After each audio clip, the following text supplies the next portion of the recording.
The moment Simone pushed through the glass doors of La Belle Maison, she knew something was wrong.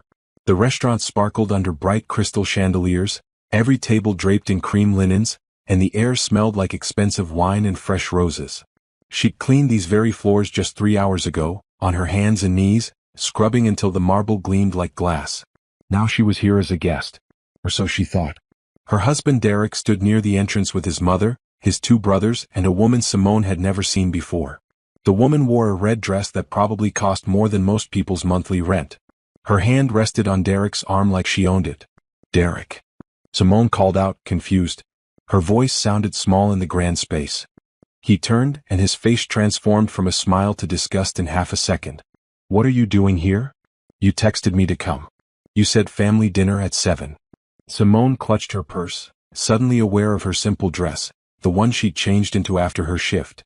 She could still smell the faint scent of cleaning solution on her skin despite showering. Derek's mother, Patricia, looked at her like she tracked mud across a white carpet. "Derek, why is she here?" "I have no idea." Derek stepped forward, blocking Simone from entering further. "Simone, this is a private event." "Private? You told me to come. You said it was important." Her heart hammered in her chest. Around them, other guests were beginning to stare. "I think you misunderstood," Derek said, his voice dripping with fake patience. "This dinner is for family and important people. You know, people with real careers. Real contributions to society." The woman in red giggled. Actually giggled. Simone's face burned. "Derek, I'm your wife. And you're a cleaner." He said it loudly. Intentionally. Several people at nearby tables turned to watch. "You scrub toilets for a living, Simone. You smell like bleach half the time. Did you really think I'd want you here tonight, embarrassing me in front of these people?" The words hit her like physical blows. She'd been married to this man for 7 years. 7 years of cooking his meals, supporting his dreams, listening to his problems. 7 years of love, or what she thought was love. "Just a street cleaner," Patricia added, shaking her head. "We tried to tell you, Derek. She was never good enough for this family." Simone's eyes stung, but she refused to cry. "Not here. Not in front of them." Derek turned to the woman in red and wrapped his arm around her waist. "Everyone, I want you to meet Veronica. She's a marketing executive at Hamilton Corporation. Smart, successful, beautiful. She's the kind of partner a man like me deserves." Veronica beamed and waved at the crowd. Several people applauded. Actually applauded. Simone stood frozen, unable to process what was happening. This wasn't real. This couldn't be real. "Simone, you need to leave," Derek said, gesturing toward the door. "You're making everyone uncomfortable. Go back to whatever building you're cleaning tonight. That's where you belong. Not here with us." A security guard appeared at her elbow. Young guy, probably 22, looking apologetic but firm. "Ma'am, I'm going to have to ask you to leave." She wanted to scream. Wanted to tell them all the truth. Wanted to reveal every secret she'd been keeping. But something stopped her. Maybe it was shock. Maybe it was the last shred of dignity she had left. Simone turned and walked toward the door, her legs somehow still working even though her whole world was crumbling. Behind her, she heard Derek's voice boom out, "Sorry about that, everyone. Let's get back to celebrating." More applause. More laughter. She pushed through the glass doors and stood on the sidewalk outside. The evening air hit her face, cool and crisp. Through the window she could see everything. Derek raising a champagne glass. Veronica kissing his cheek. Patricia beaming with approval. And then Derek stood up, tapping his glass to get everyone's attention. "I have an announcement," he said, his voice muffled but audible through the glass. "Veronica and I are moving in together. She's going to be my real partner in business and in life. To new beginnings." The crowd cheered. Glasses clinked. Veronica stood and took a bow like she'd won an award. Simone stood outside, still wearing her simple dress, her work bag over her shoulder. The bag that held her cleaning supplies. The supplies she'd used in this very restaurant just hours ago. The restaurant she'd scrubbed top to bottom, making it perfect for this moment. This horrible, soul-crushing moment. A taxi pulled up and the driver rolled down his window. "You need a ride, miss?" She nodded, unable to speak.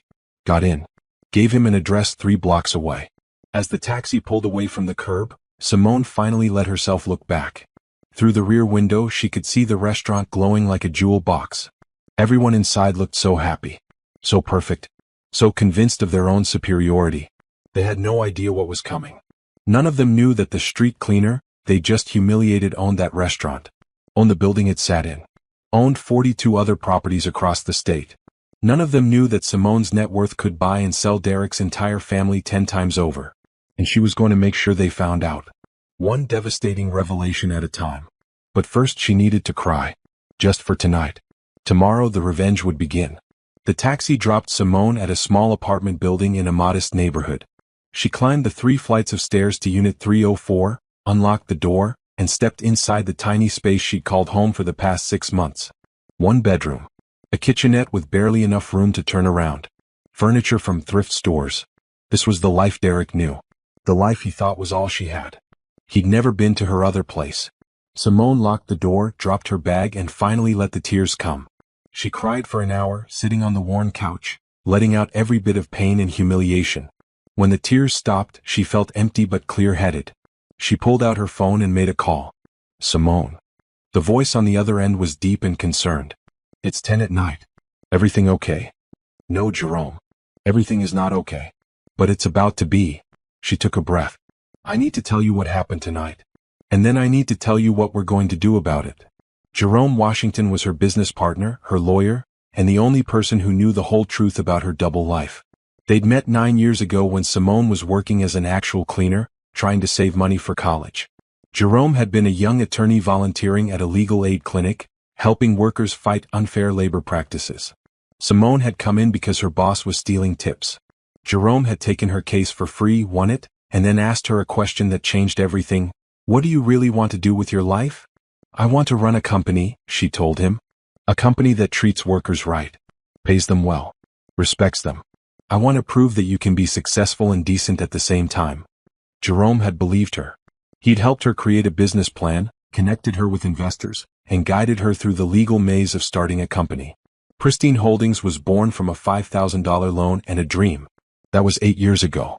Now, Pristine Holdings employed over 3,000 people across 6 states. They provided commercial cleaning services to restaurants, office buildings, hospitals, and hotels. But unlike other cleaning companies, Pristine paid above minimum wage, provided health insurance, and treated workers like humans instead of invisible servants. The company was worth $53 million. Simone owned 60%. Jerome owned 20%. The remaining 20% was split among early investors who believed in her vision. Derek knew none of this.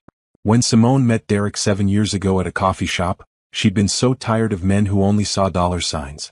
Rich men who wanted to control her. Business rivals who underestimated her because she was a young black woman. She'd wanted to know if anyone could love her for herself, not her bank account. So she'd lied. Told Derek she was just a cleaner. Nothing special. He'd seemed charmed by her simple life, said he liked down-to-earth women. They'd dated for 6 months before he proposed.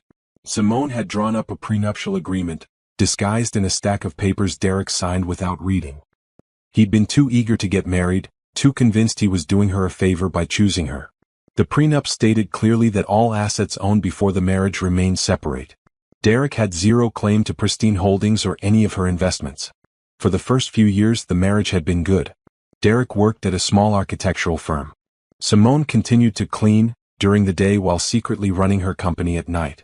She attended board meetings through video calls, signed documents electronically, and let Jerome handle the public-facing aspects of the business. But around year 4, Derek changed. He got promoted, started making more money, and began looking at Simone differently. With contempt. He'd make comments about her job, her appearance, her lack of ambition. He'd started coming home late. Being distant. Cold. Simone hired a private investigator 6 months ago. Veronica had been in the picture for 8 months. 8 months of lies and sneaking around. Now, sitting in her small apartment, Simone told Jerome everything that happened at the restaurant. He did what? Jerome's voice rose. That coward. That absolute coward. It gets worse. He announced he's moving in with her. In front of his entire family. In front of strangers. Jerome was quiet for a moment. Simone, I'm so sorry. You deserve better than this. You deserve everything good in this world. Something in his voice made her pause. But she pushed the thought away. Too much to deal with already. I need you to do something for me, Simone said. Tomorrow morning, I want you to buy the building where Derek's firm has their office. Offer them twice what it's worth. The owner will take it.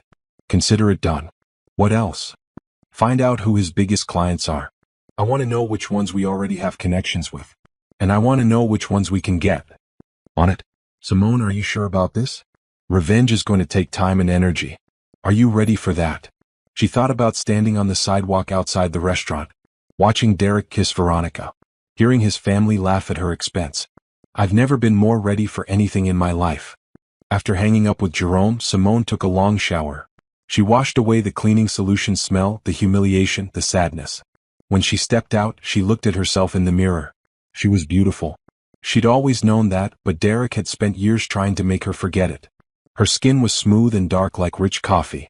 Her eyes were bright and intelligent. Her body was strong from years of physical work. She wasn't just a street cleaner. She was a businesswoman. A boss. A woman who'd built an empire from nothing. Tomorrow she'd start showing the world who she really was. But tonight she had one more thing to do. Simone grabbed her car keys and drove across town. Not to the small beat-up car Derek knew about. To the parking garage where she kept her real vehicle. A sleek black Mercedes S-Class, paid for in cash 3 years ago. She drove for 45 minutes, leaving the city behind. The buildings grew taller and more expensive. She pulled up to a high-rise luxury apartment building in the exclusive Riverside district. The doorman greeted her by name. Good evening, Miss Simone. Welcome home. Thank you, Charles. She took the private elevator to the penthouse on the 42nd floor. The doors opened directly into her apartment. Floor-to-ceiling windows overlooked the city. Modern furniture. Artwork on the walls. A kitchen with marble countertops and top-of-the-line appliances. This was home. Her real home. The place she'd bought 2 years ago when the money really started rolling in. Derek had never seen it. Never knew it existed. Simone poured herself a glass of wine and stood at the window, looking out at the city lights. Somewhere out there, Derek was probably celebrating. Probably in bed with Veronica. Probably thinking he'd won. He had no idea the game hadn't even started yet. Her phone buzzed. A text from Jerome, building purchase in progress. Should have it by noon tomorrow. Get some sleep, boss. Tomorrow we start taking everything. Simone smiled for the first time all night. It wasn't a happy smile. It was the smile of a woman who'd been pushed too far and was finally ready to push back. She texted back, not everything. Just what he thinks he has. I already own everything that matters. And she did. She owned her dignity, her intelligence, her strength, her empire. Derek had just made the biggest mistake of his life. And Simone was going to make sure he spent the rest of his days regretting it. Simone barely slept. By 6 in the morning, she was up, dressed in her usual cleaning uniform and heading to work. She had to maintain the cover just a little longer. One more day of being invisible. One more day of letting Derek think he'd won. She cleaned 3 office buildings before noon. Her crew members greeted her warmly. They had no idea she was their boss. To them, she was just Simone, the hardworking woman who showed up on time and never complained. She'd learned more about running a business from working beside them than she ever could have from a boardroom. At 2 in the afternoon, her phone rang. Derek's number flashed on the screen. Hello. Simone, we need to talk.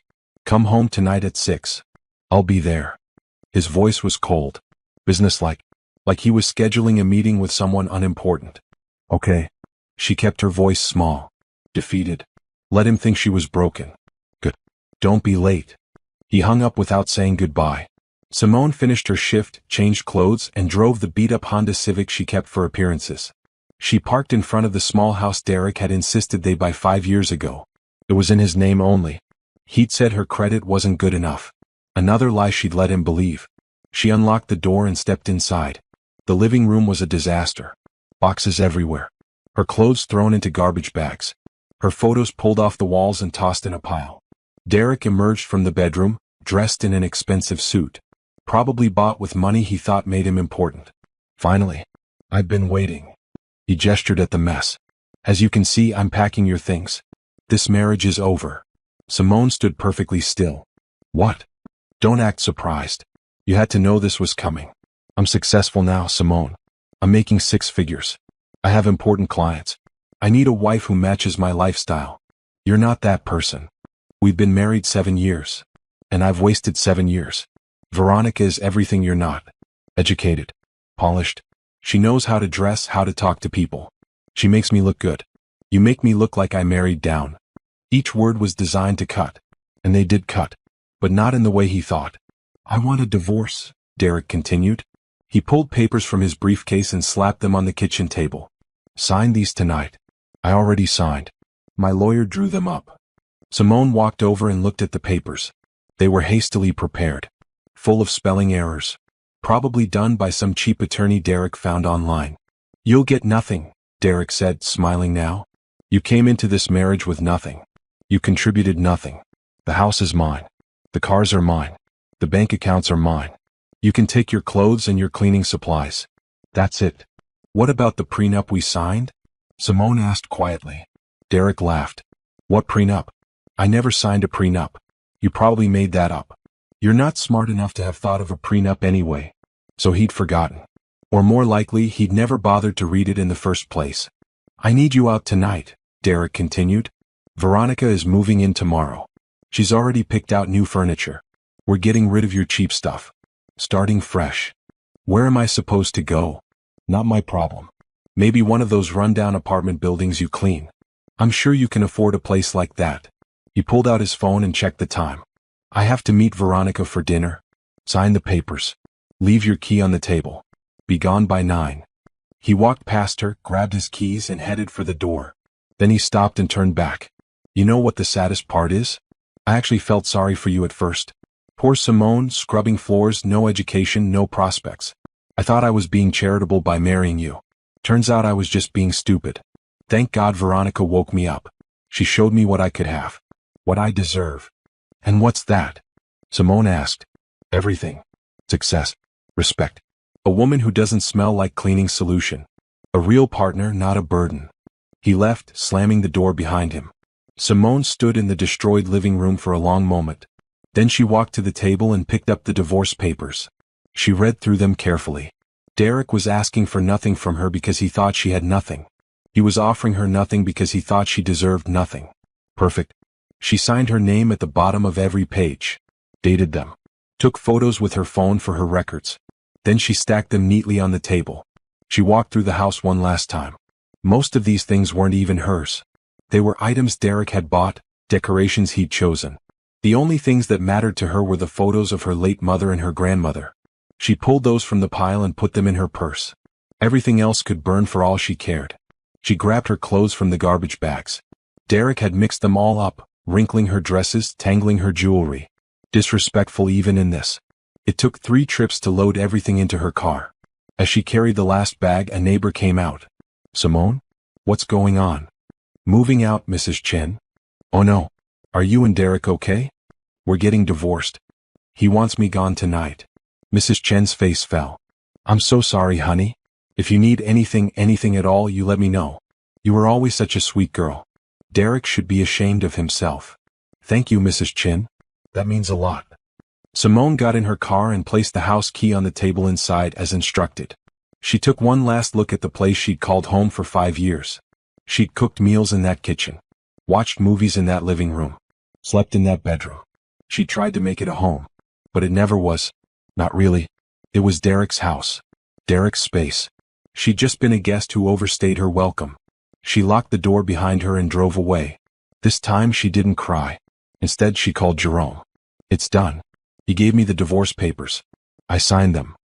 He doesn't know what he just did, does he? Not a clue. He thinks he's kicking out a poor cleaner with nothing. He has no idea he's setting free a woman who owns half the city. When do you want to start? Simone checked the dashboard clock. 7:15. Derek was probably at dinner with Veronica right now. Probably bragging about how he'd gotten rid of his burdened wife. Probably feeling like the king of the world. Now. Start now. Buy his office building. Pull our services from any property his firm uses. Call in every favor we have. I want him to feel the squeeze by Monday morning. Consider it done. Simone, for what it's worth, he never deserved you. And he's about to find out exactly what he lost. No, Simone corrected. He's about to find out what he never had in the first place. She hung up and drove straight to her penthouse. No more hiding. No more pretending. No more living small to make a small man feel big. The doorman greeted her. Good evening, Miss Simone. Can I help you with those bags? Please. Thank you, Charles. He loaded her things onto a cart and brought them up to the penthouse. Simone tipped him generously and locked the door behind her. She changed out of her work clothes and into comfortable pajamas, poured herself another glass of wine, stood at the window and looked out at the city. Derek was out there somewhere, celebrating his freedom, sleeping with his mistress, planning his future. He had no idea his future was about to disappear. No idea that the street cleaner he'd thrown away was about to become his worst nightmare. Simone raised her glass to the city lights. "Here's to new beginnings," she whispered. "Yours and mine. Except yours is going to hurt a lot more than mine." Tomorrow the real game began. And Simone had every piece already in play. Simone woke up Saturday morning feeling different, lighter. For the first time in years, she didn't have to pretend anymore. No more rushing to change clothes before Derek got home. No more hiding her business calls. No more living in two different worlds. She made coffee in her expensive espresso machine and opened her laptop at the dining table. Jerome had sent a detailed email at midnight. Subject: Operation Payback Progress Report. Simone. Updates as of 11:45 p.m. Building purchase completed. We now own 428 Madison Street, which houses Sterling and Associates Architecture, Derek's firm. The previous owner jumped at our offer of $4.2 million. Property transfer finalizes Monday. Contract review. Derek's firm has 12 major contracts currently active. 6 of those clients also use our cleaning services. I've scheduled friendly meetings with all 6 for next week to discuss expanding our partnership. Car situation: you were right. Derek's Audi is financed under your credit. He used you as a co-signer 3 years ago. The loan company has been notified that you're divorcing and want your name removed. They'll require full payment or repossession. Given Derek's credit score, yikes, it's 580, repossession is likely. Bank accounts: the joint account has $347 in it. He's been draining it for months, probably spending on Veronica. Your separate accounts, which he doesn't know exist, are untouched. Legal: I've reviewed the divorce papers. They're a joke. He's essentially giving you a clean break with no obligations on either side. He thinks that benefits him. It actually protects your assets completely. Monday morning I'll serve the official response to his attorney. We'll file our corrected version with the prenup attached. His lawyer is going to have a stroke when he realizes what Derek signed 8 years ago. Get some rest. The fun starts Monday. Jerome. Simone smiled and responded, "Excellent work. Monday we change everything." She spent the rest of Saturday doing something she hadn't done in years: absolutely nothing. She ordered takeout, watched movies, took a long bath. She didn't think about Derek. Didn't think about revenge. Didn't think about business. She just existed. Sunday morning she woke up with clarity and purpose. She got dressed, not in her cleaning uniform but in a tailored black pantsuit and heels. She did her hair and makeup. When she looked in the mirror, she barely recognized herself. This was the real Simone. The one she'd been hiding. She drove to her office. Pristine Holdings had a small headquarters in the business district. Nothing flashy, just a functional 5-story building with their logo on the front. Most people had no idea what happened inside. Simone used her private key to enter. The building was empty on Sunday, exactly as she'd hoped. She took the elevator to the 5th floor to the executive office suite. Her office was spacious and bright. Windows on 2 walls. A large desk with 2 monitors. Bookshelves filled with business journals and law books. Photos of her employees at company events. Awards the company had won for workplace excellence. She sat in her chair and booted up her computer. Time to work. For the next 6 hours, Simone dove deep into the business. She reviewed contracts, analyzed financial reports, checked on expansion plans. Pristine Holdings was growing fast. They just landed a contract with a hospital chain worth $5 million over 3 years. Another contract with a hotel group was pending. At 3 in the afternoon, Jerome called.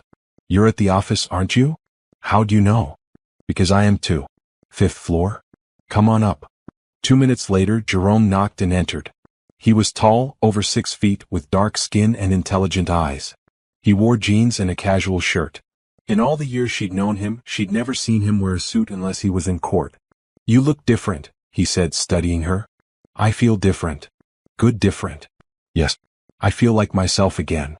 Jerome sat in the chair across from her desk. "I've been thinking about something all weekend." "What?"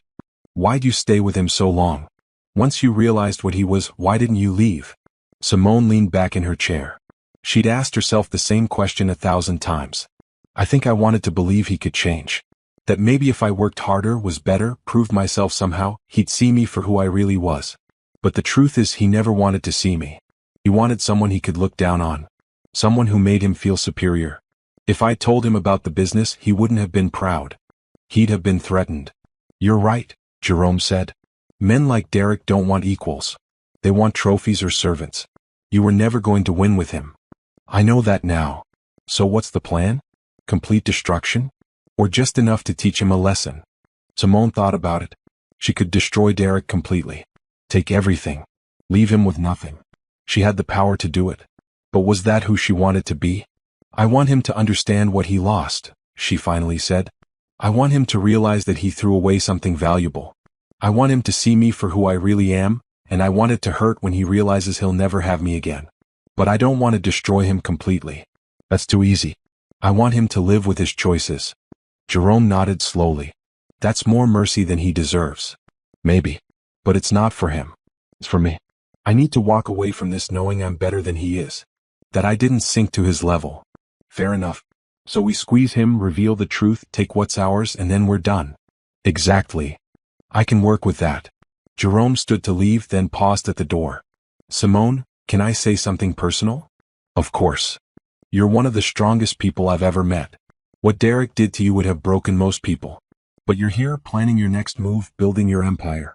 You're incredible. I hope you know that. Something in his voice made her look at him differently. The way he was standing. The way he was looking at her. Had he always looked at her like that? Thank you, Jerome. That means a lot coming from you. He left, and Simone sat alone with her thoughts. That evening she made another decision. Tomorrow she was going to stop hiding. Tomorrow she was going to start being visible. Tomorrow Derek's world was going to start crumbling, and hers was going to start expanding. She called her assistant, Brenda, who handled scheduling. Brenda, I need you to book me for the City Business Association luncheon on Wednesday. The one where they announce new executive members. That's a big public event. Are you sure? You've always avoided those. I'm sure. Book it. And I want to sit at the front table. Whatever it costs. Okay, boss. Anything else? Yes. Call the local business journal. Tell them I'm ready to do that interview they've been requesting for 2 years. The one about women in business. Really? The cover story? Really? Wow. Okay. This is exciting. It's about time people knew who you were. It's about time, Simone agreed. After hanging up, she sent one more email. To Derek. Short and sweet. Subject, divorce papers. Derek, I signed the papers as requested. They're on the kitchen table. I've moved out. You can have your lawyer file them whenever you're ready. I wish you all the best, Simone. She didn't expect a response. And she didn't get one. Monday morning arrived with brilliant sunshine. Simone dressed in another sharp business suit, navy blue this time, with a white blouse and red heels. She looked like a woman who meant business. Because she was. She drove to the Pristine Holdings office and parked in her reserved spot. As she walked through the front doors, employees greeted her. Not because they knew who she was, but because she'd always been friendly with everyone. Morning, Simone. Hey, how was your weekend? Love the suit. She smiled and waved but kept walking. Straight to the elevator. Straight to the 5th floor. Straight to her office. At 9 o'clock exactly, her phone buzzed. Text from Jerome, the bomb just dropped. Derek's lawyer received our official response with the prenup. His office called me 3 times already. Derek hasn't called yet, but he will. Simone texted back. Good. Let him sweat. At 9:30, another text. Repossession company picked up his car from the parking lot at his office. He's losing his mind. At 10, Jerome called. You need to hear this voicemail Derek left me. Permission to put it on speaker? Go ahead. Jerome played the recording. Derek's voice filled the office, high-pitched and panicked. What the hell is going on? You can't just take my car. That's theft. And what's this about a prenup? There was no prenup. I want to talk to Simone right now. Tell her to call me. This is insane. Do you know who I am? I'm a successful architect. I have rights. The message ended. Simone and Jerome sat in silence for a moment. Then they both started laughing. Not mean laughter. Just the pure release of tension and the absurdity of Derek's panic. I have rights, Jerome mimicked. That's rich coming from a guy who kicked his wife out with garbage bags. Should I call him back? Simone asked. Not yet. Let him stew. We'll handle this properly through lawyers. No direct contact. That way everything is documented and legal. Agreed. The rest of Monday was a blur of activity. Word spread quickly through the business community that Pristine Holdings' mysterious owner was finally coming out of the shadows. Simone fielded calls from reporters, business associates, and potential partners. By Tuesday, her face was on the Business Journal's website with the headline, "Meet Simone Foster, the secret mogul behind Pristine Holdings." The article detailed her journey from cleaner to CEO. It talked about her business philosophy, her commitment to workers' rights, her plans for expansion. It mentioned her net worth, her properties, her influence. Derek must have seen it. The whole city saw it. But Simone didn't hear from him. Not yet. Wednesday arrived. The City Business Association luncheon. Simone dressed in a stunning burgundy dress and gold jewelry. She looked like money. Felt like power. At the luncheon, heads turned when she entered. People whispered. Pointed. Everyone wanted to meet the woman who'd been hiding in plain sight. And in the back corner, sitting at a cheap table, was Derek. He'd come to network, to drum up business for his struggling firm. He had no idea Simone would be there. Their eyes met across the room. His face went white. Simone smiled, waved, and turned back to the mayor, who was asking her about her company's expansion plans. Derek's world was crumbling. And Simone's was just beginning to shine.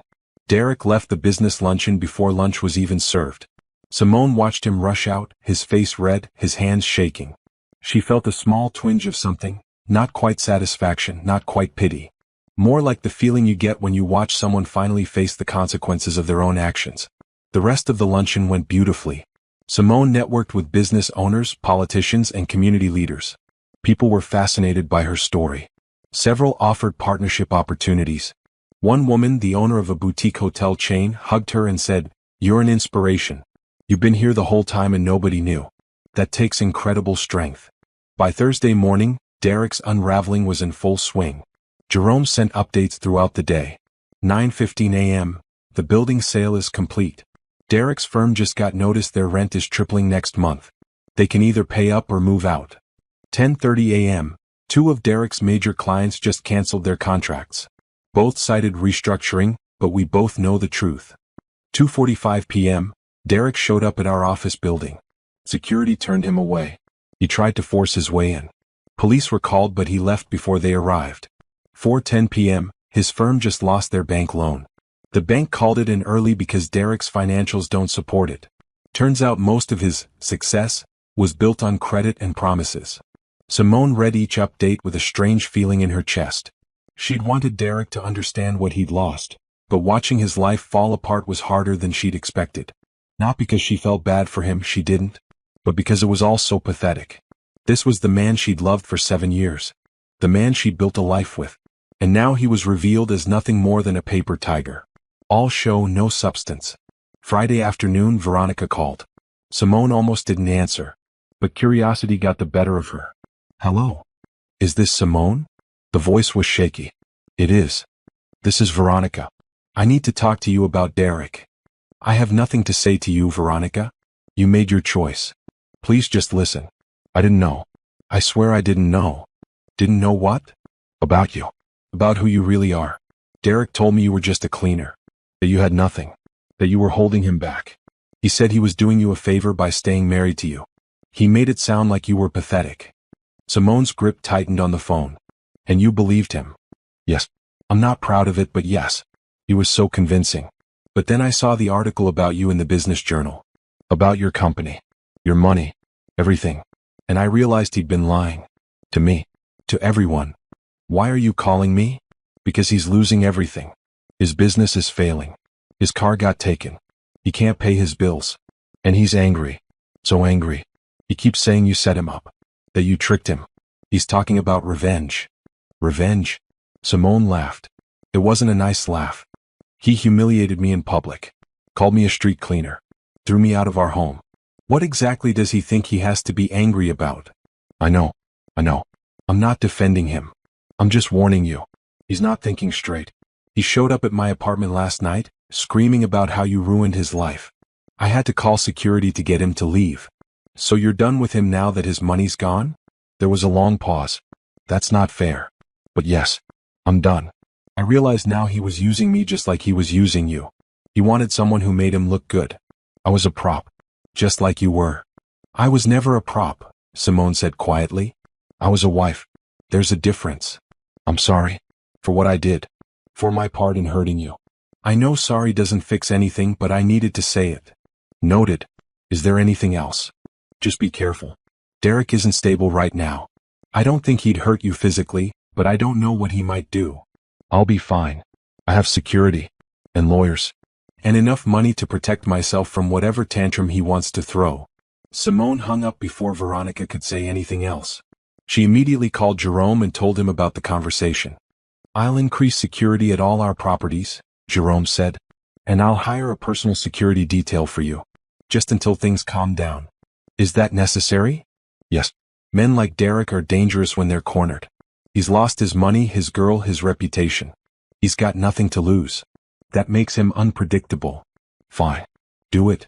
That evening, a tall man in a dark suit arrived at Simone's penthouse. He introduced himself as Calvin, former military, now private security. He'd be shadowing her everywhere for the next few weeks. Just pretend I'm not here, Calvin said. I'll stay out of your way. It was strange having a bodyguard. Strange but also a little comforting.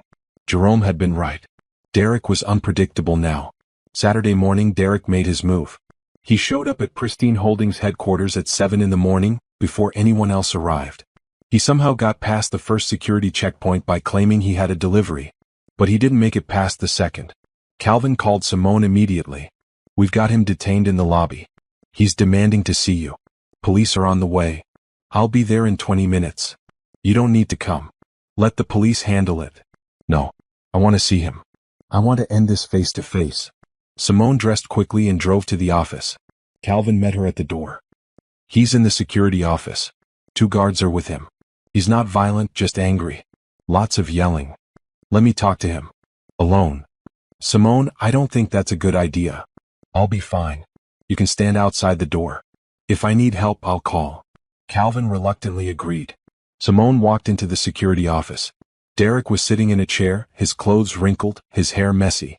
He looked like he hadn't slept in days. When he saw her, he jumped up. Finally. Do you know how long I've been waiting? About 30 minutes, Simone said calmly. What do you want, Derek? What do I want? What do I want? Are you serious right now? You've destroyed my life. I've done no such thing. You destroyed your own life. You lied to me. You pretended to be poor. You made me think you were nothing. I never lied. You assumed.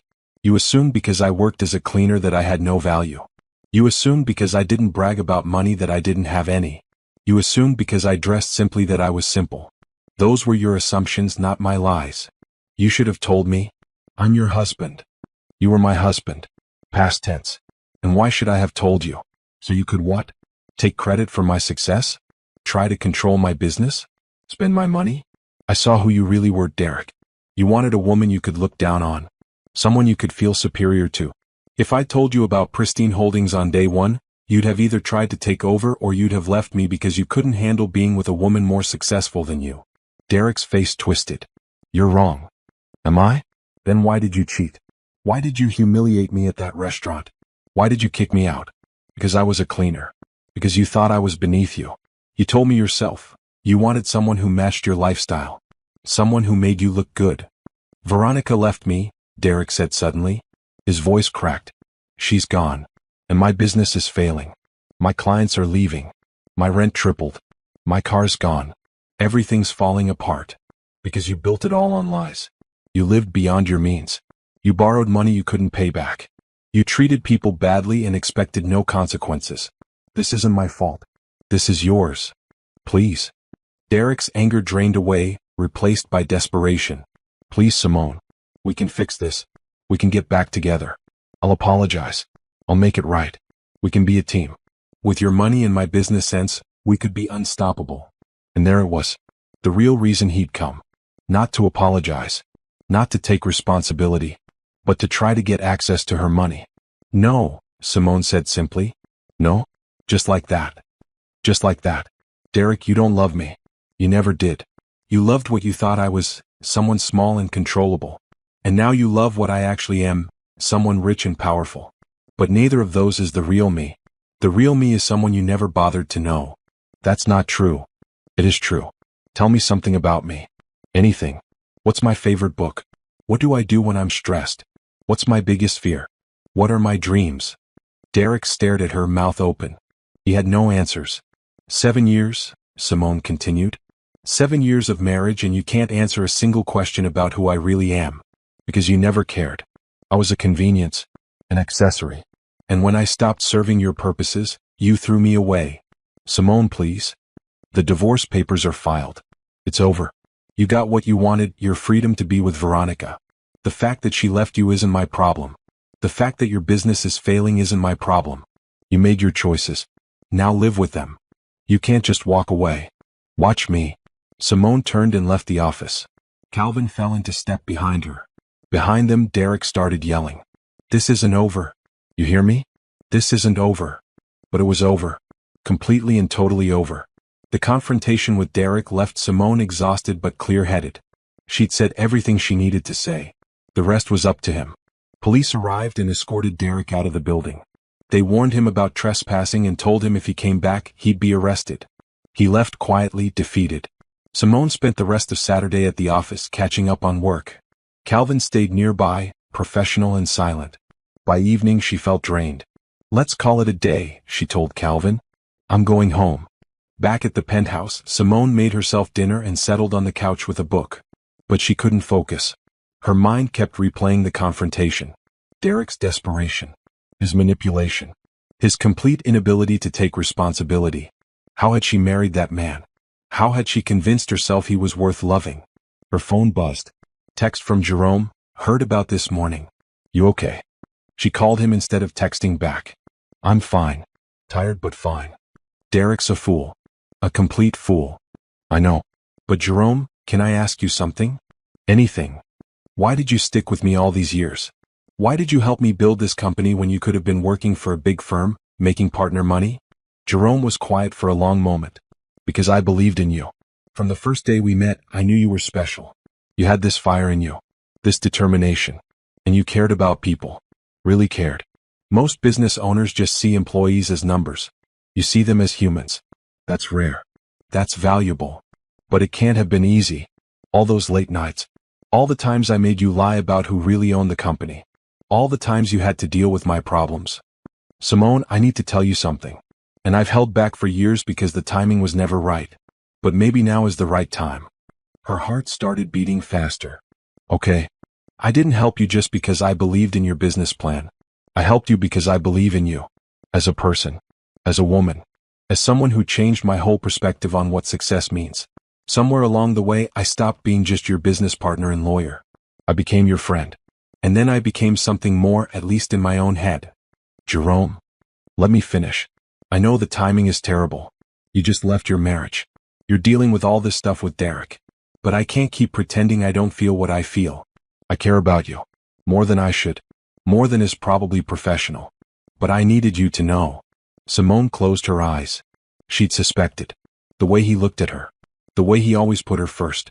The way he dropped everything when she called. But hearing him say it out loud was different. I don't know what to say. You don't have to say anything. I'm not asking for anything. I just wanted to be honest. You deserve honesty. Derek never gave you that, and I refuse to make the same mistake. Can I think about this? Take all the time you need. Nothing has to change. We can keep being business partners and friends. I just needed you to know the truth. They talked for a few more minutes about work, then said goodbye. Simone sat in the quiet penthouse, processing everything. Jerome. Sweet, loyal, brilliant Jerome. He'd been there through everything. Every struggle. Every triumph. Every moment of doubt. While Derek was tearing her down, Jerome was building her up. But was she ready for something new? Was it fair to start something with him when her divorce wasn't even final yet? She didn't have answers. Not yet. Sunday morning, Simone woke up to dozens of missed calls and texts. Something was happening. She called Jerome immediately. Have you seen the news? He asked. No, what's going on? Check the business section of the Sunday paper. Front page. Simone grabbed her laptop and pulled up the digital edition. The headline made her gasp. Local architect caught in fraud scandal, forged documents, stolen designs. The article detailed an investigation into Derek's firm. Apparently, several of his successful projects were actually designed by junior architects at his firm. Derek had taken credit, forged signatures, and presented the work as his own. One former employee had come forward with evidence. Others followed. The article also mentioned Derek's financial troubles, his failed marriage to secret business mogul Simone Foster, and his declining reputation. "This is going to destroy him," Simone said. "He destroyed himself. This has nothing to do with you. This is pure karma." But it didn't feel like karma. It felt like overkill. Derek was already down. This was going to bury him completely. By Monday morning, Derek's firm officially closed. His business partner quit, taking their legitimate clients with them. Derek was left with nothing but debt and legal troubles. Simone felt strange about it. She'd wanted him to understand what he lost. She'd wanted him to feel the consequences of his cruelty. But she hadn't wanted this complete destruction. "Is it wrong that I feel bad for him?" she asked Jerome over lunch. They were at a small cafe near the office. Calvin sat at a nearby table watching everyone who came through the door. "It's not wrong," Jerome said. "It means you're a good person. Derek never would have felt bad if the situation were reversed. But you do. That's the difference between you and him. I just keep thinking about the man I married. Before all this, before Veronica, before the cruelty, there was a person there I loved, or thought I loved. What happened to him? Maybe that person never existed. Maybe you loved who you thought he was, not who he actually was." That's a depressing thought, but probably true. People like Derek are good at wearing masks. They show you what you want to see until they don't need to anymore. Then the real person comes out. Simone picked at her salad. "I want to move forward. I want to stop thinking about him and focus on my life. But everywhere I look, there he is. News articles. Business gossip. It's like I can't escape." Jerome reached across the table and took her hand. "Then let's give you something new to focus on. Let's expand the business. Let's make Pristine Holdings so big, so successful, that Derek becomes a tiny footnote in your story instead of a chapter." She looked at their hands. His was warm, strong, steady. Nothing like Derek's hands. Derek's hands had always been soft, pampered. Jerome's hands had calluses from playing guitar, working with his grandfather on his farm, living a full life outside of work. "Okay," she said. "Let's do it." That afternoon, Simone called a full executive meeting. All department heads, all managers, Jerome and their financial advisor. She stood at the head of the conference table and addressed them. "Some of you know about my personal situation. Some of you don't. Here's what you need to know. I'm getting divorced. It's messy. It's public. And it's distracting. But I'm not going to let it slow us down. This company is my life's work. And we're going to take it to the next level." She pulled up a presentation on the screen. "We're currently operating in 6 states. I want to be in 15 by this time next year. We're going to acquire smaller cleaning companies, treat their workers right, and bring them under the Pristine umbrella. We're going to expand into commercial property management, facilities management, and green cleaning technologies. We're going to become the industry standard for ethical, profitable business." The room erupted in applause. "It's going to take work," Simone continued. "Long hours, big risks. But I believe in us.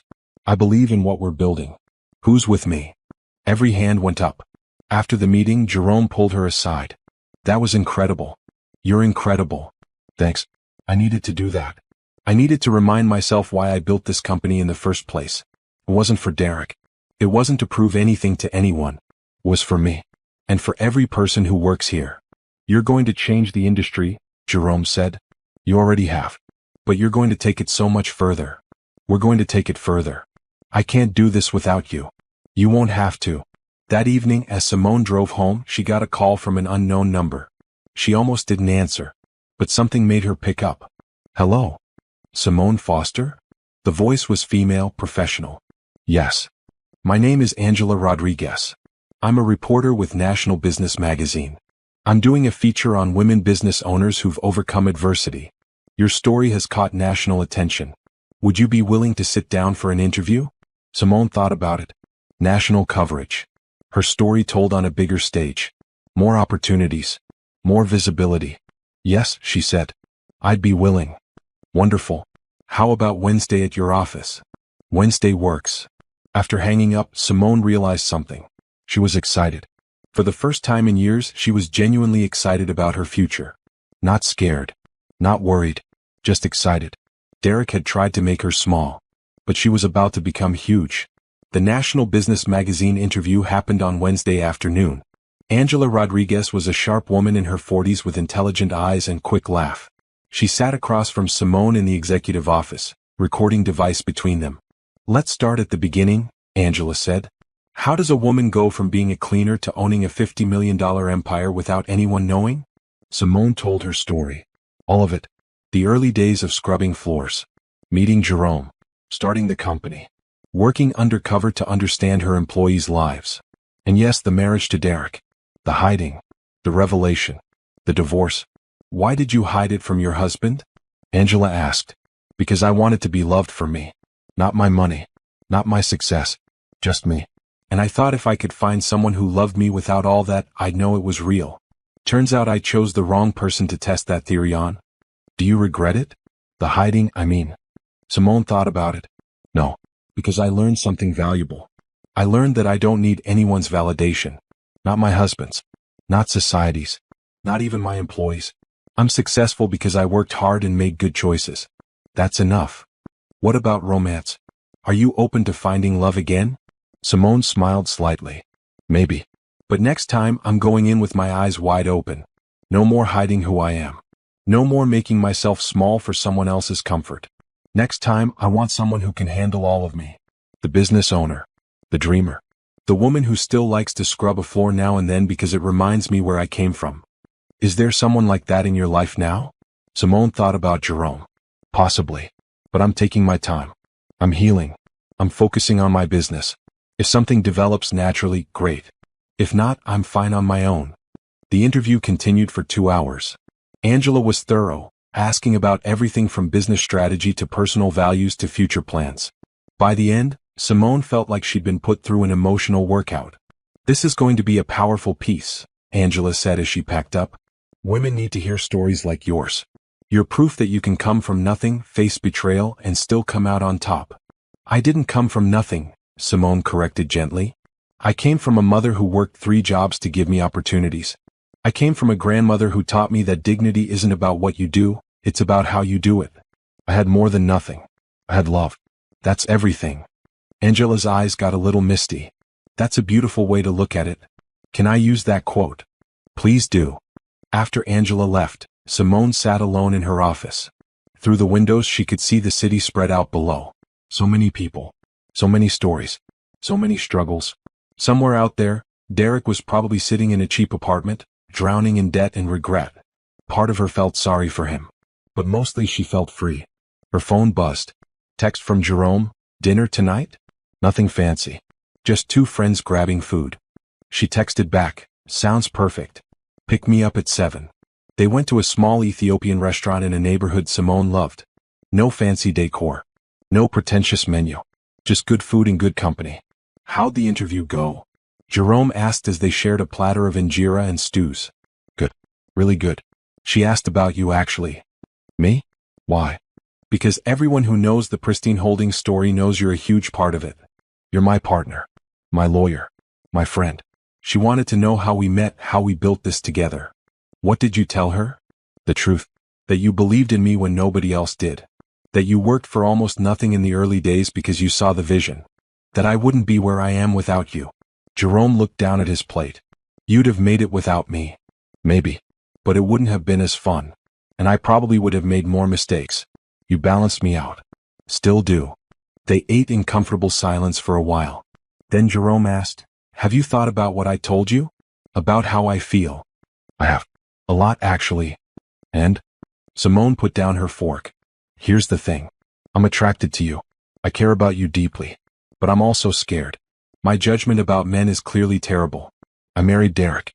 I thought he was a good person. I was completely wrong. What if I'm wrong about you too?" "That's fair. But can I point something out?" "Please." "You've known me for 9 years. In that time, have I ever lied to you? Have I ever tried to manipulate you? Have I ever put myself before you or the business? Have I ever made you feel small? No. Never." "Then trust what you know, not what you fear. You know me, Simone. You've seen me at my worst, my best, my most vulnerable. I'm not Derek. I've never been Derek. And I never will be." He was right. She did know him. Probably better than she'd known Derek even after 7 years of marriage. "Can we take this slow?" she asked. "I need to finish the divorce. I need to heal. I need to prove to myself that I'm okay on my own. We can take it as slow as you need. I've waited this long. I can wait longer. Thank you. They finished dinner and Jerome drove her home. At the door to her building, they stood awkwardly for a moment. Can I hug you? Jerome asked. Yes. He wrapped his arms around her, and Simone let herself relax into it. He smelled like sandalwood and coffee. His hug was warm but not demanding, comforting without being possessive. When they pulled apart, Jerome smiled. Good night, Simone. Good night. She watched him walk back to his car, then went inside. That night, Simone slept better than she had in weeks. Thursday morning brought unexpected news. Derek's lawyer called Jerome. He wants to negotiate the divorce settlement, Jerome told Simone. There's nothing to negotiate. The prenup is clear. I know. But he's claiming he signed it under duress. That you tricked him. He's threatening to drag this out in court for years. Simone sighed. Of course Derek would do this. Of course he'd try one last manipulation. Set up a meeting. Me, you, him, his lawyer. Let's end this once and for all. The meeting was scheduled for Friday afternoon. Simone dressed in her most powerful suit, black with sharp lines. She wore her hair up in her most expensive jewelry. She wanted Derek to see exactly what he'd lost. They met in a conference room at Jerome's law office. Derek showed up with a lawyer who looked like he worked out of a strip mall. Cheap suit. Crooked tie. Briefcase held together with duct tape. Derek himself looked terrible. He'd lost weight.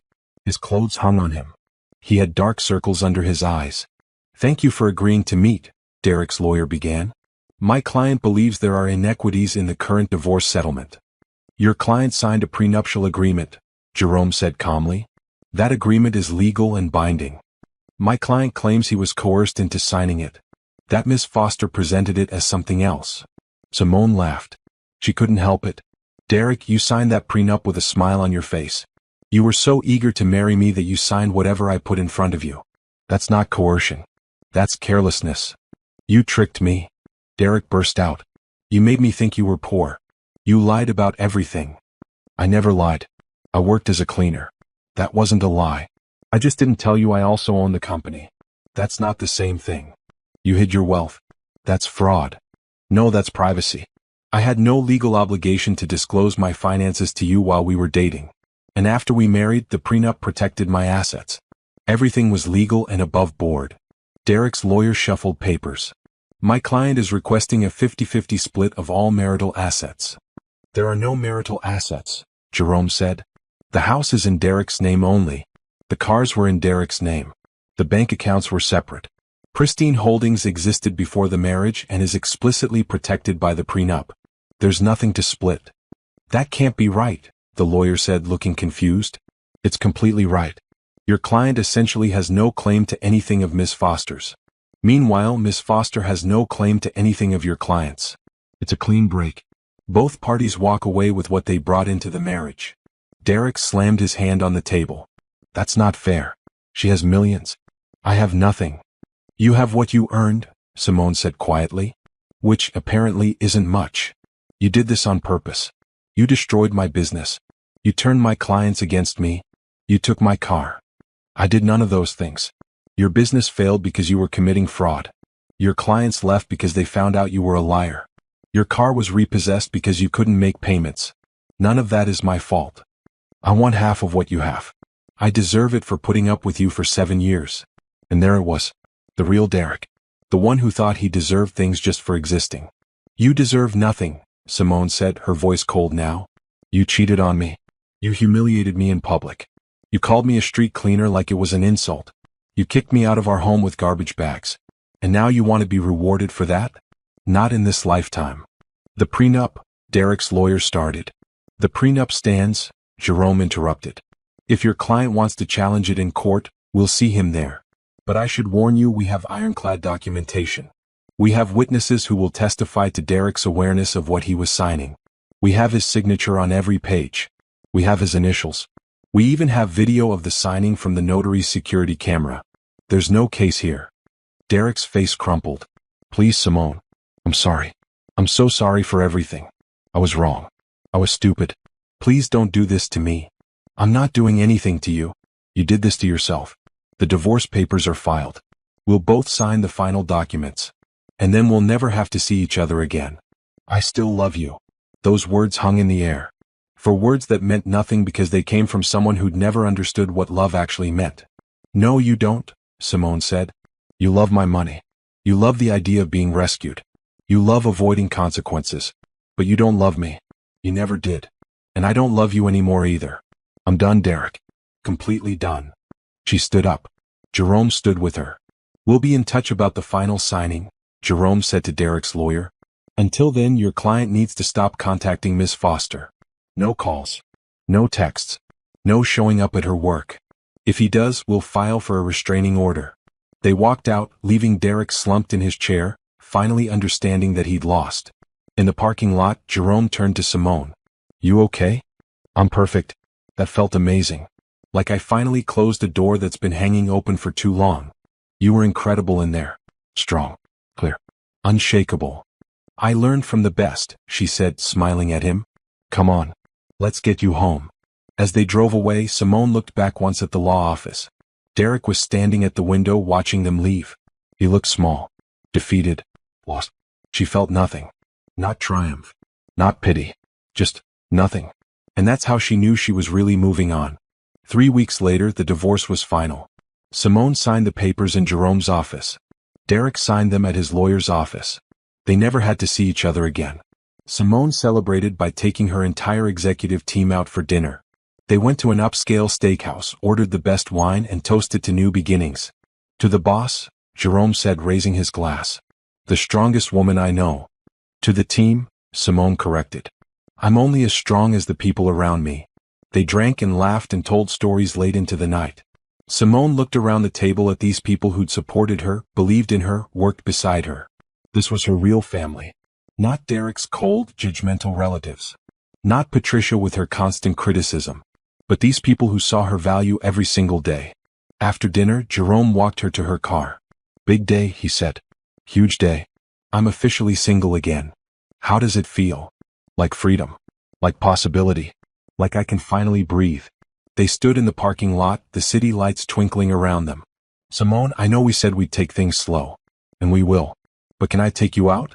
On an actual date? Not as business partners. Not as friends. As two people who might want to explore something more?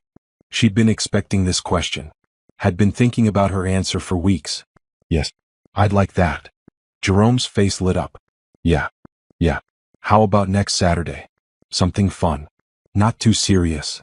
I know just the place. It's a surprise. Dress casual. That week flew by. The National Business Magazine feature came out on Wednesday. Simone was on the cover, wearing a sharp black suit, arms crossed, confident smile. The headline read, Simone Foster, the cleaner who built an empire. The article was 8 pages long. It detailed her journey, her philosophy, her business strategy. It talked about Derek, but only briefly, a small paragraph about how her ex-husband's betrayal had been the catalyst for her to stop hiding. The article went viral. By Thursday, Simone had interview requests from 3 major news networks. Pristine Holdings' website crashed from all the traffic. Her LinkedIn profile got over 50,000 new followers in 24 hours. You're famous, Jerome said when he called Thursday evening. Like, actually famous. This is wild. It's overwhelming, Simone admitted. My phone hasn't stopped ringing. People want to invest. People want partnerships. People want me to speak at their events. That's incredible, though. This is what we worked for. Recognition. Respect. Influence. I know. But Jerome, I miss being invisible sometimes. I miss being able to walk into a building and just clean without anyone watching. I miss the simplicity. Then take a break. Hire a PR person to handle the media. Take a weekend off. Go somewhere quiet. Reset. I can't. I have that date with you on Saturday. We can postpone. Your mental health is more important. No. I need that date. I need something normal and fun. Something that reminds me that I'm still just Simone, not some celebrity business mogul. Okay. Then Saturday it is. I promise it'll be exactly what you need. Saturday arrived with perfect weather. Jerome picked Simone up at noon as promised. She dressed in jeans and a simple top, her hair down, minimal makeup. You look beautiful, Jerome said when she got in the car. You don't look so bad yourself.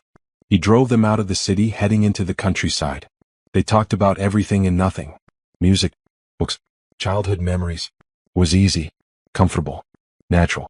After an hour, Jerome pulled up to a small farm. Where are we? Simone asked. My grandfather's place. He's out of town this weekend visiting my aunt. He said we could use it.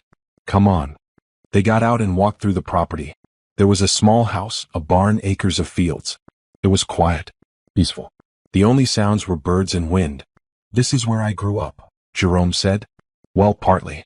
I spent every summer here helping my grandfather, feeding chickens, fixing fences, learning how to work with my hands. It taught me that honest work has dignity no matter what kind of work it is. That's why I connected with your vision for Pristine Holdings. You understood that. They walked to the barn where Jerome had set up a picnic. Blankets on the floor, a basket of food, battery-powered lanterns hanging from the rafters. You did all this? Simone asked, amazed. I wanted our first date to be special, but not fancy, not pretentious, just real. They sat down and ate sandwiches and fruit. They talked for hours. About their dreams, their fears, their hopes for the future. Can I ask you something? Simone said. When did you know? When did you know you had feelings for me? Jerome thought about it. Honestly, pretty early on. Maybe 6 months after we met. We were working late one night trying to finalize the business plan. You were so focused, so determined. And then you stopped and ordered pizza for both of us because you realized we hadn't eaten all day. That's when I knew. You were driven, but you were also kind. Ambitious, but also human. I'd never met anyone like you. Why didn't you say anything? Because you were engaged to Derek at that point, and then you were married. And I wasn't going to be the guy who interfered. But I never stopped hoping that one day maybe you'd see me the way I saw you. Simone reached over and took his hand. I see you now. I see how patient you've been. How respectful. How you've never pushed, never demanded, never tried to force anything. You've just been there. Steady. Reliable. Kind. That's all I want to be. I don't need grand gestures or dramatic romance. I just want to be your person.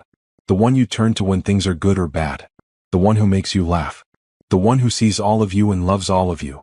Even the part that still likes to scrub floors? Especially that part. That's the part that keeps you grounded. That keeps you real. They kissed then. Soft and sweet and full of promise. It wasn't like kissing Derek had been. There was no urgency, no possession. Just genuine affection and respect. When they pulled apart, Simone was smiling. This is the best first date I've ever had. Good. Because I have a lot more planned. Years worth if you'll let me. They spent the rest of the afternoon at the farm. Walking. Talking. Laughing. As the sun started to set, Jerome drove her back to the city. Thank you for today, Simone said when they arrived at her building. I needed that. I needed to feel normal. You're normal. You're just a normal person who happens to run an empire. When can I see you again? Whenever you want. I'm not going anywhere. That night, Simone got a call from an unknown number. She answered cautiously. Miss Foster? This is Officer Crawford with the City Police Department. I'm calling about Derek Foster. Simone's stomach dropped. What about him? He's been arrested. Broke into an office building downtown trying to steal computer equipment. The building's security caught him. He listed you as his emergency contact. We're divorced. I'm not his emergency contact anymore. That's what we figured, but we had to call. He's asking for you. Says he needs to talk to you. You're under no obligation. I'm not coming. Whatever he needs, he can handle it himself. Understood. Have a good evening, ma'am. Simone hung up and stared at her phone. Derek had really hit rock bottom. Breaking into buildings. Getting arrested. She felt a small pang of sadness, but it passed quickly. She'd given him chances. She tried to be fair. She'd walked away clean instead of destroying him completely. What he did with his life now was his choice. She texted Jerome. Derek got arrested. Tried to steal computer equipment. They called me. Jerome texted back immediately. Are you okay? I'm fine. I didn't go. I'm not his keeper anymore. Good. You've moved on. Let him deal with his own consequences. That's the plan. Hey, Jerome. Yeah. Thank you. For everything. For today. For 9 years of partnership. For believing in me. For loving me even when I was married to someone else. For being exactly who you are. Thank you for finally seeing me. That's all I ever wanted. Good night, Simone. Sleep well. Good night. Simone put her phone down and looked out at the city. Somewhere out there, Derek was in a jail cell facing charges for his own stupid choices. Somewhere out there, Veronica was probably moving on with her life, having learned her own lessons. But here in this moment, Simone was free. Truly free. Free from Derek. Free from hiding. Free from shame and hurt and pretending to be less than she was. And she had something real growing with someone who actually deserved her. Life was good. Finally wonderfully good. 6 months passed like a blur. Pristine Holdings expanded into 12 states, acquired 3 smaller companies and doubled its revenue. Simone hired a PR team to handle the media attention. She gave a TED Talk about ethical business practices that got over 2 million views in the first week. But the best part of those 6 months wasn't the business success. It was Jerome. They took it slow just like she'd asked. Dates every week. Nothing rushed. Nothing forced. They went to movies and museums. They cooked dinner together at her place. They took long walks through the city at night talking about everything. Jerome never tried to change her. Never tried to control her. He celebrated her wins and supported her through the tough days. When she worked late, he brought her dinner. When she doubted herself, he reminded her of how far she'd come.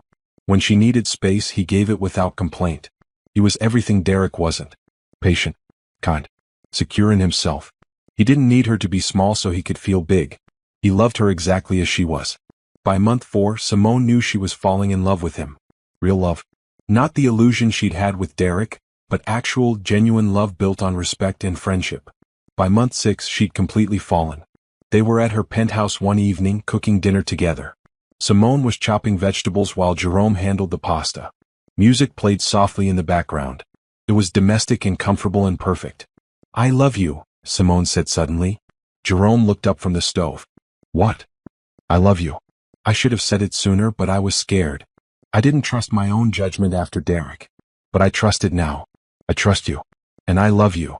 Jerome turned off the stove and walked over to her. "I love you too. I've loved you for so long, Simone. Longer than you know." They kissed and it felt like coming home. That night they talked about their future. Not in vague terms but in real, concrete plans. "I want you to meet my family," Jerome said. "My mom's been asking about you for months. My sisters are dying to meet the woman who finally got me to settle down. I'd love to meet them. And I want you to meet mine too. My aunt in Atlanta. My cousins. They've been my support system through everything. We should take a trip. Somewhere tropical. Just the 2 of us. No work. No phones. Just us." "That sounds amazing. When?" "Whenever you're ready. The business will survive without you for a week." "You're right. It will. Let's do it. Let's book something for next month." They finished cooking dinner, ate while watching a movie and fell asleep on the couch tangled together. Simone woke up at midnight and just watched Jerome sleep. His face was peaceful. Relaxed. Beautiful. This was what love was supposed to feel like. Safe. Easy. Right. The next few weeks were a whirlwind of activity. Simone met Jerome's family and instantly loved them. His mother was warm and welcoming. His sisters were funny and smart. They treated Simone like she'd always been part of the family. Jerome met Simone's aunt and cousins and fit right in. He helped her cousin fix his car. He played cards with her aunt. He listened to family stories and asked thoughtful questions. "He's a keeper," Simone's aunt told her privately. "Don't let this one go." "I don't plan to." At work, Simone promoted several employees to management positions. She created a profit-sharing program so everyone benefited from the company's success. She established a scholarship fund for children of Pristine Holdings employees. She also did something unexpected. She started working in the field again. Not undercover this time, but openly. One day a week, she'd put on her uniform and join a cleaning crew. It kept her grounded. Kept her connected to the people who made the business possible. Her employees loved it. The CEO scrubbing toilets alongside them. Mopping floors. Emptying trash. It sent a message: no job is beneath me. Every job has dignity. Meanwhile, Derek's life continued its downward spiral. He pled guilty to the theft charges and got probation. His architect's license was suspended. He filed for bankruptcy. The last Simone heard, he was working at a copy shop, making minimum wage. She didn't feel triumphant about it. Didn't feel satisfied. She mostly just felt nothing. Derek had become irrelevant to her life. A mistake she'd learned from and moved past. One Thursday evening, Simone got a call from Veronica. She almost didn't answer, but curiosity won out. "Hello. Simone, this is Veronica. I know I'm probably the last person you want to hear from, but I wanted to call. To apologize properly. And to thank you." Thank me for what? For not destroying me along with Derek. You could have. You could have ruined my career, my reputation. But you didn't. You just let me face my own consequences. That was generous. I didn't do it for you. I did it for me. I'm not interested in revenge anymore. I'm interested in building something good. I understand. And I'm sorry. Truly sorry. For my part in hurting you. I was selfish and stupid. I thought Derek was successful and sophisticated. I thought he was a catch. I didn't see who he really was until it was too late. We all make mistakes. The question is whether we learn from them. I've learned a lot. I left Hamilton Corporation. Started my own marketing consulting firm. It's small, but it's mine. I'm building something honest. Something I can be proud of. That's good. I'm glad you're moving forward. Are you happy? I saw the articles about you and your lawyer. Jerome, right? You two look good together. I'm happy. Really, genuinely happy. For the first time in a long time. You deserve that. You deserve everything good. I hope you know that. After they hung up, Simone sat quietly for a moment. She'd never expected to have a civil conversation with Veronica. But people were complex. They made mistakes and they grew. Or at least some of them did. Derek never would. But that wasn't Simone's problem anymore. 8 months after the divorce, Jerome asked Simone to go on a drive with him. They ended up back at his grandfather's farm. The same barn where they'd had their first date. Why are we here? Simone asked. Because this is where it started for us. Our first real date. The day I knew for sure that we could be something special. And I wanted to bring you back here for something important. He led her into the barn. Candles were lit everywhere. Soft music played from a speaker. Rose petals scattered on the floor. Jerome, what? He got down on one knee. Simone's breath caught. Simone Foster, I've loved you for 9 years. Watched you build an empire from nothing. Watched you survive betrayal and come out stronger. Watched you be kind when you had every right to be bitter. You're the most incredible person I've ever met. And I don't want to spend another day without being able to call you my partner in every sense of the word. Will you marry me? The ring was simple. A single diamond on a gold band. Elegant. Understated. Perfect. Yes, Simone said, tears streaming down her face. Yes, absolutely yes. He slipped the ring on her finger and stood up. They kissed, and Simone felt like her life was finally complete. Not because she had a man, but because she had the right man. The one who saw her, valued her, loved her for exactly who she was. I need to tell you something, Jerome said. When we get married, I'm not taking your name. And I don't want you to take mine. I want us to keep our own names. Because you're Simone Foster, business mogul. And I'm Jerome Washington, lawyer and partner. We're a team, not an ownership situation. I love that. I love everything about this. About us. They stayed at the farm until late that night, talking about their future. A small wedding. Maybe at this barn. Just family and close friends. Nothing fancy. Nothing pretentious. Just love and commitment and two people promising to build a life together. As they drove back to the city, Simone looked at the ring on her finger. It sparkled in the light from passing street lamps. She'd started this year broken. Humiliated. Thrown away like garbage by a man who never deserved her. She was ending it whole. Successful. Engaged to a man who loved her completely. Life had a funny way of working out. You just had to be strong enough to survive the hard parts and wise enough to recognize the good parts when they arrived. Simone had done both. And now, finally, she was getting her happy ending. 1 year after Derek humiliated her at La Belle Maison, Simone stood in the same restaurant. But this time she wasn't being turned away at the door. She was standing at the front of the room, wearing a beautiful champagne-colored dress, addressing a crowd of 300 people. Thank you all for coming tonight, she said into the microphone. This charity gala benefits the Workers' Rights Foundation, an organization dedicated to fair wages, safe working conditions, and dignity for all employees. It's a cause close to my heart because I've worked those jobs. I've cleaned floors. I've scrubbed toilets. I've felt invisible. And I'm here to tell you that no job should make a person feel invisible. Every worker deserves respect. The crowd applauded. Among them were business leaders, politicians, celebrities, and journalists. The event had raised over $2 million so far.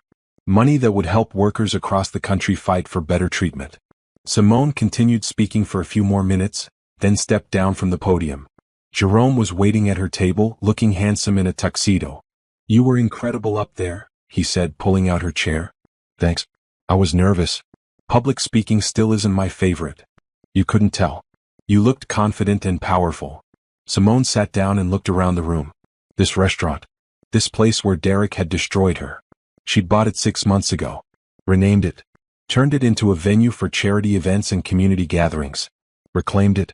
At their table sat Jerome's mother and sisters, Simone's aunt and cousins, Brenda from the office, and several other close friends.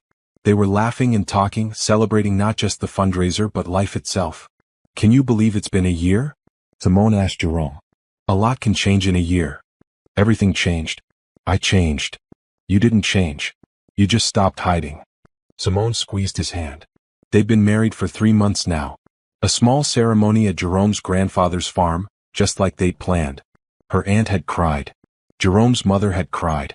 Even Jerome had cried. It had been perfect. Simple. Real. Their honeymoon had been 2 weeks in Greece. No work. No phones.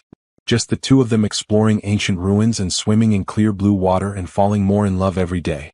When they came back, Pristine Holdings had announced its biggest expansion yet. They were going national. 15 states now, with plans for 20 by next year. 300 million in annual revenue. 8,000 employees. All treated fairly. All paid well. All respected. Simone had been featured in Forbes, Fortune, and Time magazines. She'd been invited to speak at Harvard Business School. She'd been offered a book deal to tell her story. But more important than any of that, she was happy. Truly, deeply happy. You okay? Jerome asked, noticing her quiet reflection. I'm perfect. I was just thinking about how different things could have been. If Derek had been a better person. If he'd loved me the way I deserved. I probably never would have revealed who I really was. I'd still be hiding. Still playing small.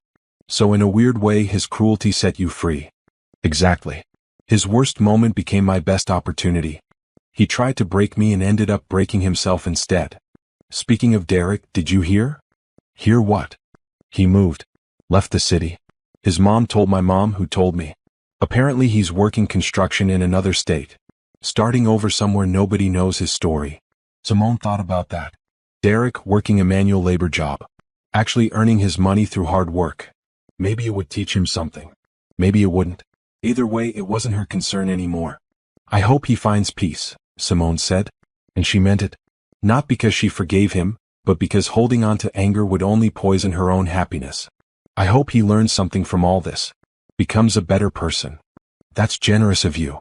It's not generosity. It's just closure. I don't think about him anymore. Not really. He's just a chapter in my story. A painful chapter, but a finished one. You're my present. You're my future. The evening continued with dinner, dancing, and speeches from various foundation members. Simone danced with Jerome, with her cousins, with Jerome's sisters. She laughed until her cheeks hurt. Celebrated until her feet ached.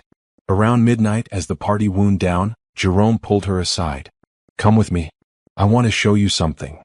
They walked to the restaurant's kitchen. The same kitchen where Simone had worked many times, scrubbing pots and mopping floors while wearing her cleaning uniform. This is where it happened, isn't it? Jerome asked. This is where you were working the night Derek humiliated you. Yes. I just finished cleaning the whole place. Made it sparkle. Then I had to stand outside and watch him celebrate my removal from his life. And now you own it. You own this whole building. You decide who gets to celebrate here. You control the narrative. It feels good. Really good. Like I took something that hurt me and transformed it into something that helps people. They stood in the quiet kitchen for a moment, hand in hand. Simone, can I tell you something? Always. When I first met you, you were this quiet woman fighting for stolen tips. You had fire in your eyes but also fear. You wanted to be bigger but didn't know how. And I remember thinking, if I could help her, if I could be even a small part of her journey, my career would mean something. I had no idea how far you'd go. How much you'd accomplish. How many lives you'd change. I couldn't have done it without you. Maybe. But you were always destined for this. I just got lucky enough to be along for the ride. They kissed, there in the kitchen where Simone had once scrubbed floors while her husband plotted her humiliation. Reclaiming the space. Rewriting the story. When they returned to the ballroom, the last guests were leaving. Simone said goodbye to everyone, thanking them for coming and for their generous donations. Her aunt hugged her tight. Your mama would be so proud of you, baby. You took what life gave you and made it beautiful. Thanks, Auntie. That means everything. After everyone left, Simone and Jerome stood alone in the empty ballroom. The staff was cleaning up, but they worked quietly, giving the couple space. "What are you thinking about?" Jerome asked. "I'm thinking about revenge. How I wanted it so badly a year ago. I wanted Derek to hurt the way he hurt me. I wanted him destroyed. And now I realize the best revenge wasn't destroying him. It was building something so beautiful and successful that his opinion became irrelevant. It was finding real love. It was creating a company that helps people. It was proving to myself that I was always valuable, even when he couldn't see it. That's the best kind of revenge. Living well." "Living well," Simone repeated. "I like that. That's exactly what I'm doing." They turned off the lights and left the restaurant. Outside, the city sparkled in the night. Somewhere in this city, Simone had an empire. Offices, employees, contracts, money, success. But more important than any of that, she had peace. She had love. She had herself back. A taxi pulled up and they got in. As it drove through the streets, Simone looked at Jerome sleeping against her shoulder. This man who'd waited years for her. Who'd believed in her when she was just a cleaner with a dream. Who'd loved her through her worst moments and celebrated her best ones. This was happiness. Real, earned, deserved happiness. The taxi dropped them at their new home, a beautiful house they'd bought together in a quiet neighborhood. Not a penthouse. Not a mansion. Just a warm, comfortable house where they could build their life. Inside, Simone kicked off her heels and changed into pajamas. Jerome made tea and they sat on the couch, tired but content. "I have a surprise for you," Jerome said. "Another one? You already gave me the perfect proposal, the perfect wedding, the perfect life. One more surprise." He pulled out an envelope. "Open it." Inside was a legal document. Simone read it and her eyes filled with tears. "You established a scholarship in my mother's name? The Evelyn Foster Memorial Scholarship. For women from working-class backgrounds who want to start their own businesses. Full tuition. Living expenses. Mentorship from pristine holdings executives.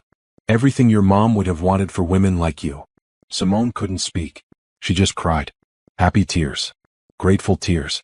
Overwhelmed tears. "Your mom worked 3 jobs so you could have opportunities," Jerome said softly. "Now we're going to help other mothers and daughters have those same opportunities. Her legacy continues through you. And now through this scholarship." "How did I get so lucky?" Simone whispered. "Luck had nothing to do with it. You worked hard. You stayed kind even when people were cruel. You built something meaningful. You earned this happiness." That night, Simone dreamed about her mother. In the dream, her mom was smiling, wearing her favorite yellow dress, telling Simone how proud she was. When Simone woke up the next morning, sunlight was streaming through the windows. Jerome was already up, making breakfast in the kitchen.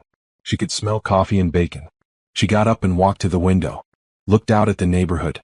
Ordinary houses, ordinary people, living ordinary lives. She'd spent so long trying to be extraordinary, trying to prove herself, trying to show Derek, show the world, show herself that she mattered. But she'd always mattered. From the very beginning. When she was just a cleaner. When she was anonymous. When nobody knew her name. She'd mattered then. She mattered now. Not because of her money or her success, but because she was Simone Foster. A woman who worked hard, loved deeply, and refused to let anyone make her feel small. Derek had tried to diminish her. Called her a street cleaner like it was an insult. Thrown her away like garbage. But garbage doesn't build empires. Garbage doesn't change industries. Garbage doesn't inspire thousands of people to work harder and dream bigger. Simone was never garbage. She was always gold. She'd just been buried for a while. Now she was shining. Bright and brilliant and impossible to ignore. And the best part? She was shining for herself. Not for Derek. Not for anyone else. For herself. That was the real happy ending. Not the money. Not the revenge. Not even the love, though that was wonderful too. The real happy ending was Simone finally understanding her own worth. And never letting anyone convince her otherwise again. "Breakfast is ready," Jerome called from the kitchen. Simone smiled and went to join her husband. Her partner. Her best friend. Her real love. They had a whole life ahead of them. Full of possibilities. Full of dreams. Full of the kind of happiness that comes from building something real together. Derek was somewhere out there, dealing with his consequences. Veronica was somewhere out there, building her own redemption. But Simone was here.